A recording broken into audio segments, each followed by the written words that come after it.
Good morning and again welcome to my daily blog. উঠেছি অনেকক্ষণ আগে। আমি উঠে গাছে জল দিয়ে আজকে ভাবলাম যে এক্সারসাইজটা করে একবারে নামবো, তারপর ফ্রেশ হয়ে নেব। রোজ রোজ ফ্রেশ হয়ে তারপরে আবার গিয়ে আবার এক্সারসাইজ করে আবার এসে আবার ফ্রেশ হতে হয়। তার জন্য ভাবলাম যে আজকে একবারে সমস্ত কিছু করে তারপরে নিচে নামবো। তো আজকে নিচে নামতে নামতে মা অলরেডি চলে গেছে অফিসে। মার সাথে আমার দেখা হয়নি। হ্যাঁ, আমাকে বলে গেছে ঠিক, কিন্তু দেখা হয়নি। তো বেসিক যেটা স্কিন কেয়ার রোজ ঘুম থেকে উঠে আমি করার চেষ্টা করি, অতটুকুই। আইসটা আমি রোজ লাগাই না, যেটা সত্যি কথা।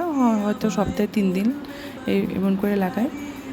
এই যে আমার দিদা এখানে দেখি রুটি করছে আমার জন্য। তা আমি আজকে বলেছি আমি রুটি আর চা খাবো শুধু, আর কিছু খাবো না।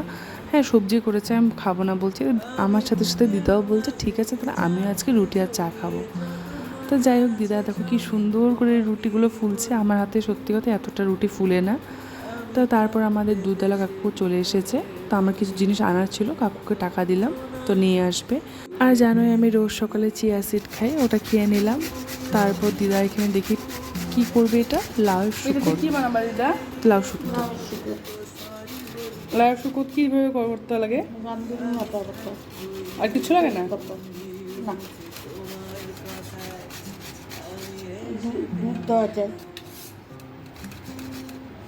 এই লাউ দিয়ে বলে পায়েসও খাওয়া যায়। আর দিদা এখানে যে এত ভালো ভালো রান্না কোথার থেকে শিখেছেন জানি না, খুবই ভালো হয়েছিল। তারপর আমরা এখানে বসে দুজনে মিলে চা খেয়ে গল্প করছিলাম। আর হ্যাঁ, তোমাদের যদি লাউ শুক্তো দিদা যেভাবে করে ওটা রেসিপি লাগলে আমাকে অবশ্যই বলো, আমি তোমাদেরকে দিয়ে দেবো নেক্সট টাইম। তো যাই হোক, তারপর আমি এখানে বাসনগুলো মেজে নিলাম চা খাওয়ার, আর দিদা এখানে রান্নার জন্য প্রিপারেশন শুরু করে দিয়েছে।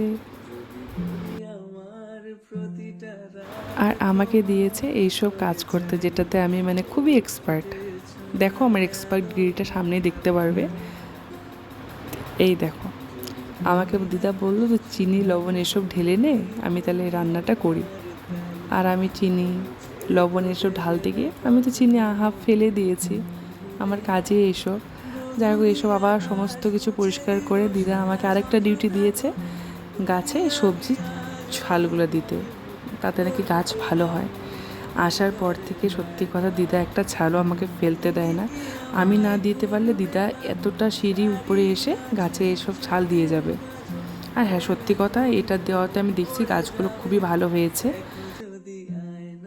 আকাশটা হঠাৎ কেন জানি মেঘ করলো, এতটা রোদ উঠেছিল সকাল থেকে, আর ঝিরি ঝিরি বৃষ্টি পড়ছিল। তো আমি ভাবলাম একবারে কাপড়গুলো আমি নিয়ে যাই, নাহলে আবার হয়তো বা নিচে যাব, তখনই হয়তো বৃষ্টি আসবে, আবার নিতে আসতে হবে।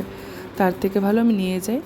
তো আমি সমস্ত কাপড় চাপড় নিয়ে এসে ঘরে সব কাপড়গুলো ভাঁজ করছিলাম, আর দিদার সাথে কথা বলছিলাম আর গান করছিলাম। জানি না কী গান করছিলাম, মনে নেই।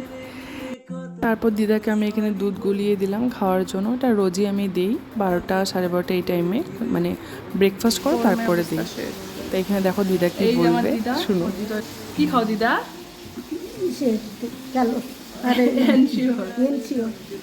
কিছু বলবা তুমি? বলো। আমার নাতি ভিডিও করে, সবাই দেখবেন। আর বলো লাইক করে দিতে। লাইক করে দিতে। সত্যি কথা বলতে দিতে যখন কথাগুলো বলে আমি নিজে হাসি, যে মানে কী বলবো। আর খুব ভালো লাগে দিদার মুখে এসব শুনতে। তারপর আর কি কাজ, কিছু এডিটিংয়ের কাজ করছিলাম, সে আর ভাল লাগছে না। দিদা রান্না করছে, আমি দিদার সাথে গল্প করছিলাম। তারপরে ফ্রেশ হয়ে স্নান টান করে চলে আসলাম। এসে দেখি আমার দিদার অলরেডি খাওয়া শেষ। কেন আমি দিদাকে বলছি তুমি খেয়ে নাও, অনেকটা বেলা হয়েছে। তো আমি এখানে এসে আমার জন্য ভাত বেড়ে রেখেছিল, আমি এখানে খেয়ে নিলাম। আর দিদার হাতে রান্না বরাবরের মতন খুবই টেস্টি, এটার বলার কিছুই নেই নতুন করে। খাওয়া দাওয়া করে দিদা আর আমি মিলে একটা টানা ঘুম দিয়েছিলাম অনেকক্ষণের জন্য।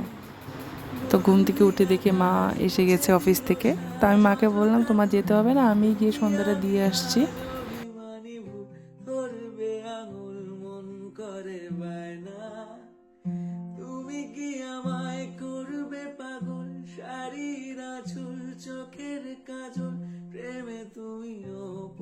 দাঁড়াও, তোমাদেরকে একটা জিনিস দেখায়। আমি বাইরে এসে দেখি আকাশটা ভীষণ সুন্দর হয়ে আছে। তা আমার ফোনে ভালো করে ক্যাপচার করতে পারছিলাম না, তারপরেও তোমাদেরকে দেখালাম। দেখো কি সুন্দর লাগছে না আকাশটা।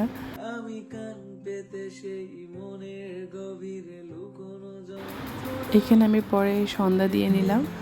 আর হ্যাঁ জানো, আমার মা রোজই আমাকে একটা কথা বলে, আমি নাকি সন্ধ্যার টাইমে ঘুমাই আর বিকালে ফোন দেখি। আর এটা সত্যি, মানে স্নান টান করে খাওয়া দাওয়া করার পর মোটামুটি 4টা বেজে যায়, ওই টাইমটা ফোন দেখতে ভালো লাগে। ফোন দেখতে দেখতে 5:30টার দিকে হয়তো চোখটা একদম ঘুমের জন্য কেমন জানি করতে থাকে। আর তখনই মা অফিস থেকে এসে দেখে আমি ঘুমাচ্ছি, আর মার তো মাথা গরম হয়ে যায়। কারণ আমি অফিস থেকে এসে দেখি তুই রোজ খালি ঘুমিয়ে থাকিস এই টাইমে, আর আমার সন্ধ্যা দিতে হয়। তার জন্য ভেবেছি এখন থেকে আগে খাওয়া দাওয়া করে কোনো ফোন টিপাটিপি করবো না, আগে ঘুমিয়ে নিব, তারপরে উঠে যা করার করব। তারপর নিচে এসে দেখি মা দিদা সিরিয়াল দেখছিল, আর আমিও দেখি। সত্যি কথা বিকালে মাদের সাথে বসে বসে হ্যাবিট হয়ে গেছে, কি করব বলো, ওরা টিভি দেখে আর যখন আমিও দেখতে দেখতে একটা হ্যাবিট হয়ে যায় বলো। আর এখানে দিদা যাবে বাজারে, তার জন্য শাড়ি পরে রেডি হয়ে বসেছিল। দিদা আমাকে বললো যে চাটা কর, খেয়ে বাজার যাবো। পরে তার জন্য আমি চাটা বসিয়ে দিলাম, আর তখন আমরাও চা খাই এই টাইমেই 7টার দিকে। চা করতে করতে বৌদি চলে এসেছে, যে বৌদির সাথে বাজার যাবে, এটা ছোট বৌদি আমাদের বাড়ির। তো বৌদিকে বলছিলাম হাই করতে, তো দেখো কি সুন্দর করে সবাইকে হাই করে দিল। তারপরে এসেছিলো এই পুচকিটা, এই যে এত পাকা, সত্যি কি বলি, তুমি যা বলবে ওর সামনে ও তোমাকে তাই কপি করবে। খুবই ভালো লাগে, খুব মিষ্টি। তারপরে যে দিদা বাজার গিয়েছিল এই যে কানেরটা বানাতে, ওটাই আজকে দিল। অনেক দিন আগে গিয়েছিল দিতে, আজকে দিয়েছে এটা আনতে। মিষ্টি লাগছে না পরার পর। এখানে নিশা এসেছিলো সন্ধ্যাবেলা ঠিক না, ও 8:30টার দিকে এসেছিলো। এসে আর কি ওর কাজ ফোন দেখে, আর ফোনের মধ্যে দুনিয়ার আজে বাজে ভিডিও দেখাচ্ছে। আমি বলছি শ্রাবণ মাস এসব দেখিস না, পাপ লাগবে। তারপরে জানি না কার একটা ভিডিও বেরোচ্ছে, ও হাসতে হাসতে শেষ। আর এখানে দিদা আজকে রাত্রে আবার রান্না করেছে, কেন দুপুরে যা করেছিল সমস্ত কিছুই শেষ হয়ে গেছে, তার জন্য রাত্রে আবার পনিরের রসা করেছিল। এখানে দিদা খাচ্ছিলো, তার আগে আমি খেয়ে নিয়েছিলাম। আর দিদা এখানে আমাকে কি দেখাচ্ছে জানো, দিদার গলায় কাঁটা লেগেছে। মাছ খেয়েছিল কালকে, ওটারই কাঁটা লেগে আছে বলে গলায়। তো এখানে মা শোয়ার জন্য বিছনা ঠিক করছে মাদের, আর আমি এখানে ব্রাশ করি, আবার রাত্রে আমি ব্রাশ করি, 2 টাইম ব্রাশ করি। তারপর উপরে চলে গেলাম শোয়ার জন্য। গিয়ে দেখি মা বিছানা করে রেখেছে। মাকে বলেছিলাম আজকে মা আমার মশারিটা লাগিয়ে দিয়ে এসো, প্রথমে রাগ করেছে, তারপরও দিয়েছে। মা তো এমনই হয় জানোই। তো যাই হোক, আজকের ভিডিওটা এতটুকুই। হোপ সো ভালো লেগেছে।